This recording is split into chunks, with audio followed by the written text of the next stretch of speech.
Hello all my beautiful sisters from those other misters. Welcome back to my channel. Today I'm going to be doing my monthly beauty recap. So this is where I talk about products that have been prominent in my life in the last month, whether that's for good reasons, bad reasons, or just like whatevs. I'm gonna go no rhyme or reason. I'm just gonna take what's in front of me. Fuck it. Charlotte Tilbury. This is the Magic Cream. So I have a mini here and I have this guy, which is the very, very special Chinese New Year limited edition red cap. Gorgeous. These were both sent by Beauty News subscribers. Super generous, super generous, and had me all sorts of excited because I'm very intrigued by Charlotte Tilbury. And this year I took the plunge and brought a bunch of things to try out. I'm actually wearing a lot of Charlotte Tilbury today. I'm wearing the Easy Eye palette in Charlotte Darling, the Cheek to Chic in Pillow Talk, and the Beauty Light Wand in Spotlight, which, ooh, it's nice. I can see more of them becoming part of my collection, but I'm not going to talk about them today because it's going to, hopefully another video coming soon. So anyway, I've been playing with this, the Magic Cream.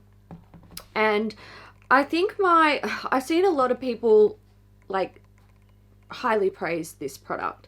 And I think my expectation was a really, really beautiful, nourishing, moisturizing cream. And it's actually not. It's not. It's a beautiful cream. Don't get me wrong. I still use it. I started using this in the evening because I thought, oh, this is going to be rich. My skin's going to get a beautiful big drink overnight. And then I woke up in the morning with dry skin, which I thought was very interesting. So I switched to using this during the day. And during the day, it's fine. But if you have dry skin and you're looking if you need intense moisture and rehydration throughout the night to wake up with good skin in the morning, don't use this as a night cream. Use it as a day cream. By all means, it's nice, but yeah, it's not as moisturizing as I thought it would be, which is interesting. Anyway, beautiful day cream, fantastic under makeup. It works beautifully as a base. I'm not really a primer person anyway. For me, I'm like, who fucking cares about primer? If you prep your skin well with your skincare products, you've already primed your skin, and that's where this sort of falls in. It's kind of like great skincare primes your skin well. So I really like it for that, but I had to have a chit chat about how I thought this was going to be second coming of Jesus with the moisture and rehydration. No, it's just a nice day cream for people with really dry skin. Okay, Nabla is up next. So I received the Cutie collection from Nabla. They, I was going to say they published. I haven't filmed in quite a while and I'm a bit like, duh. They released a collection of 3 new Cutie palettes, 3 lipsticks, and 3 Cupid's Arrow stylo pencil things. So I did a review on these. I will poop it. Oh shit. My God, help me. And the birds are going off. I will put a card for my review up there if you want to watch it. I'll also link it down below. Oh my God, I'm struggling. Anyway, palettes, lipsticks, Cupid's Arrow. My favorite, now I like them all. They're all nice, and I said that in my review if you want to get a bit more info. This one is the Metropolitan. Then we have Wild Berry, which looks like this, and you'd be forgiven if you would think that this is my favorite, but actually it's not. This one is my favorite, Platinum. This is, oh God, it's such a sexy palette. And this shade here, Luxuriance, is silver. Oh, it's amazing. It's amazing. Just look at that reflect. It is just stunning. I love it. So this is my favorite palette, and I will always hold on to that one. When it comes to, okay, I've got to deal with this because it's a mess. Then there are the lipsticks and the stylos. The lipsticks are stunning. These are like they're dreamy, creamy liquid lipsticks in a lipstick version almost. Obviously, because these are like a cream bullet product, and the dreamy, creamy liquid lipsticks are like a liquid lipstick that doesn't set down. They've got a different formula, obviously, and a slightly different finish. But these offer like a glossy finish that wears really well. They wear down well as well. That was a lot of wells that was said very, very quickly. Anyway, beautiful lipsticks. I really enjoy them. My favorite, if I had to choose one, would be Metropolitan. It is a gorgeous nude shade, and there she is. Stunner. Love it. Easy to wear. Very similar to what I'm wearing today. It's just kind of my go-to. It's like my lips, but better. The stylos, these are also fantastic. These are like a chubby pencil type product. They are retractable, so you wind them up, you wind them down. On the bottom, they have a little sharpener that you can pull out. So if you want to make the tip really sharp to use it as an eyeliner, to do like a wing, you can. Or if you've, you know, worn it down quite flat because they're a chubby product, it makes them a bit more difficult to use. If you're trying to do defined work, like maybe line your lips or line your waterline. So the little sharpener is handy. To match with this lipstick, I actually really like Arrow 2. So this is like a dark chocolatey brown with some like cool tones to it. What I like to do is take this and line my lips, not fill it in, and then go over the top with the nude lipstick. And it makes such a sexy like 90s ombre lip.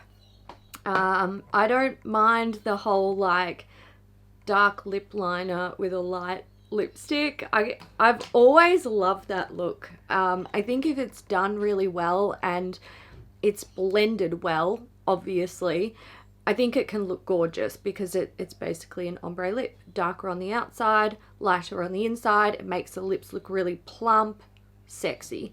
Another combo that's really good is Arrow 3 and Wild Berry. So again, you have a liner that is a little bit darker than the lipstick, which creates a really beautiful ombre effect. It's more subtle than these two.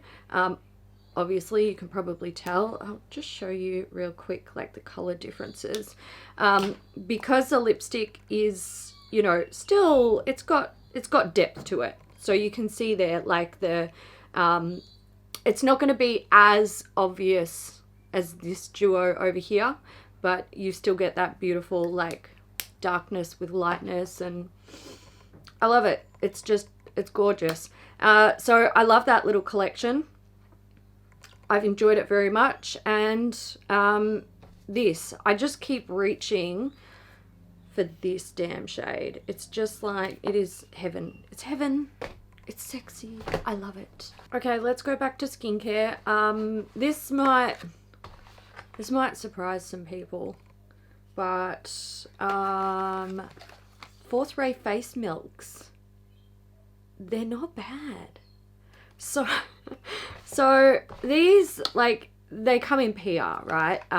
We are really lucky over at Beauty News, and we get like Colourpop and Fourth Ray PR occasionally. And I took these home and I thought, fuck it, I'll try them. I like, the reason I was interested in these, mostly the watermelon one, right? Which is this one. You can see she's empty. So I was like, it smells really good.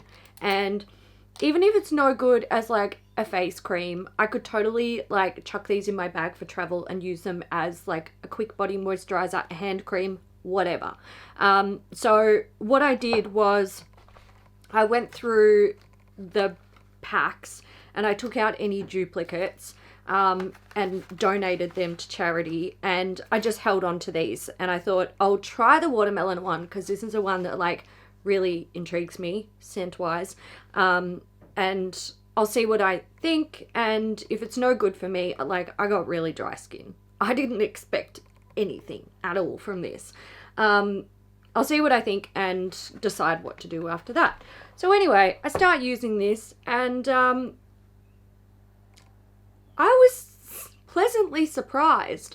Now, this watermelon one is actually designed for oily skin. Now, all of the face milks are meant to be moisturizing, but then they're supposed to have ingredients in them that help target things. So if you've got oily skin, it helps to balance the oil, which is what this one's supposed to do. And then you've got ones for like dry skin, combo, normal, stuff like that. Now, this, I wouldn't say this is like anything special. It's not. It's not an amazing face cream. I probably wouldn't buy them. I definitely wouldn't buy them. I wouldn't. Like if I'm going to buy a moisturizer these days, considering how many I've got, I'm going to buy something that has like been on my wish list for a long time. And it's not going to be a fourth rate moisturizer.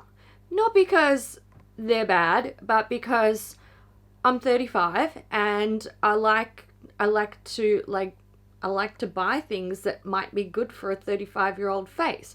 And I don't think these are good for a 35-year-old face. I wouldn't be like, hey, drop all of your actives and go buy fourth rate moisturizers. No. But what I got to say about these is they're pretty basic, but they do a good job of like moisturizing and hydrating the skin. And I think that's where a lot of people don't, like, they're just not getting enough of it. And I think if you've got like, you know, a lot of people, and not everyone, but a lot of people think if you've got oily skin, you've got to like dry it out and all this stuff. And it's just like it's a cycle, it's a circle jerk, it's bad. And then often if you get deeper into the beauty community, you learn that actually hydration and moisturization for oily skin is like probably the best thing you can do for it, because often that helps to really combat the oiliness. So anyway, I think they're nice. They're nice basic skincare. I think if you, like, I look at Fourth Ray and I think it's targeted at a certain demographic of younger people who want to be able to delve into skincare. They want it to look trendy, but they don't have a lot of money. And I think it's all right. I think it's all right. I don't hate it. And I'm going to play, like, I'm kind of keen to use the chamomile one and the rose one, this one here, which I know is meant for dry skin. So that's kind of like the next one on the list that I'm going to play with. But I was totally, nearly dropping stuff. I was totally happy using this. And granted, I pair this with a really good serum and a really good face oil, and then pop this over the top, lock everything in. And yeah, I was happy with it. So there you go. Fourth Ray face milks.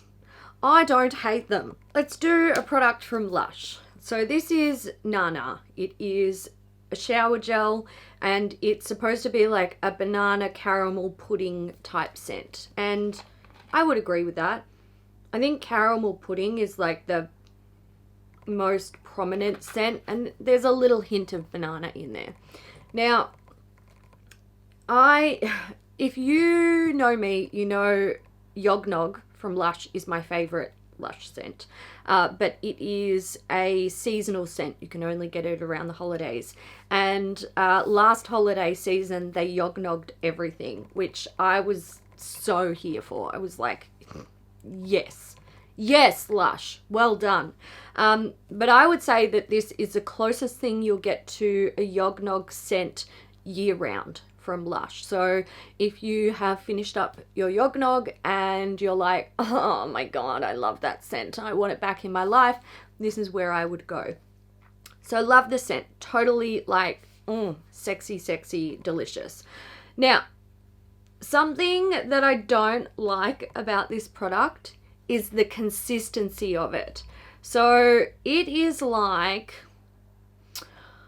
it's like if Lush, can you see the way it comes away from the bottom of the bottle there? Like it just peels away. The consistency of this is like if a Lush shower jelly, so those sort of solid little jellies that you get in the little tubs, had a baby with a Lush shower gel.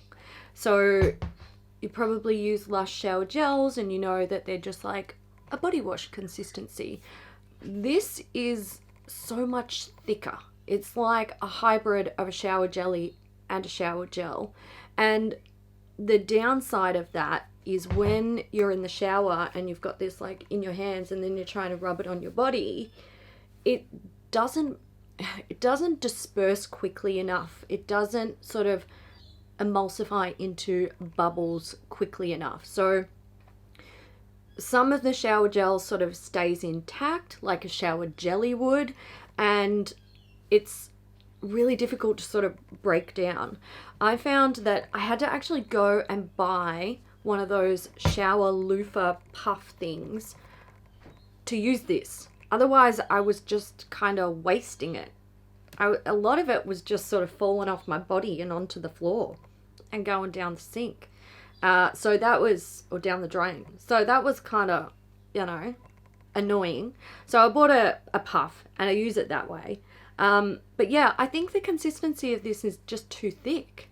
I like it. I like the scent. Ooh, and I love the way this leaves your body feeling. It must have conditioning agents in it because once you sort of rinse it off your skin, it feels soft and silky, and I love it. So yeah, it's got pros and cons, but I probably would buy it again. I hope they go back to the drawing board with the formula because I just think it's too gel-like. It's too thick. It's like almost like a solid in a bottle. It's really strange. Last things, Too Faced. This is the Natural Nudes, or Born This Way Natural Nudes eyeshadow palette and highlighting palette. So these were also subscriber gifted. Thank you, Anon. Love it. Love it. Okay, the palette. Oh, I really, really like this palette. I am extremely anti-large palette at the moment, but I feel like this is a large palette done well. No wasted space, decent sized mirror, thin as fuck. I look at this and then I look at other traditional palettes that are like this big but then thick, and I'm like, why you gotta be like that? So packaging, size, everything ticks the right boxes for me with this. But the colors and the formula is so nice. I really, really dig this palette. I've just got to show you some of these metallics because I really love them. Oh, they are so shiny. Oh, stop it. Stop it. I love it. I love that palette. I probably should have worn it today. It would have made sense since I'm talking about it. And another one. Now, okay, this is the Turn Up the Light highlighting trio palette in light. So this is the Dazzle formula. You've got Soft Focus and then the Glow formula, and it's basically 3 formulas of the same color highlight, which I quite like because I'm into highlighters at the moment, and sometimes I like different formulas. This one didn't swatch very well. I will say the Dazzle one, I'm not so sure about the Dazzle one. It's a very sort of sparkly, glittery formula, and it's still not really showing up. Anyway, I really like the idea, the concept of having 3 of the same in the one palette. The color works for me. So it's a lot smarter than having 3 different shades of the same finish. Usually they start to look quite Neapolitan in palettes like this. So you've got like, you know, a light, a pinky or a mid-toned, and then a deep. And I can't use a deep highlighter. I can barely use like medium toned highlighters now. I'm so friggin' pale. Like, this is perfect for me, essentially. So I really like the concept of it. I do think the packaging is just like, it's too big. You're giant. You're absolutely giant. And it's, to be fair, it's probably like, it's a lot of highlighter. It's a lot. But I don't hate it. I like it. I like it. That's probably one of the items where I'm like, I'm grateful to have it. I probably would have purchased one for myself if it hadn't been gifted to me. So I'm even more grateful. But it is like, now that I've used it, I've played with it, I've assessed like the packaging situation and all that stuff, it's not something that I would go and buy like the next shade up of, which I probably could use. But yeah, I think this is perfect. It's perfect for me, but it's not perfect as a product, because what? If you can have a palette this big be this skinny, what the fuck? Okay, granted, these are, I'm pretty sure they're baked and they're domed, but whatevs. So that's it for the products that were prominent in my life in May. And to be fair, products that I've still been using in June. I need to start using some different things so I can talk about something else next month. Let me know down in the comments what products were prominent in your life in May, and I will see you in the next one. Bye.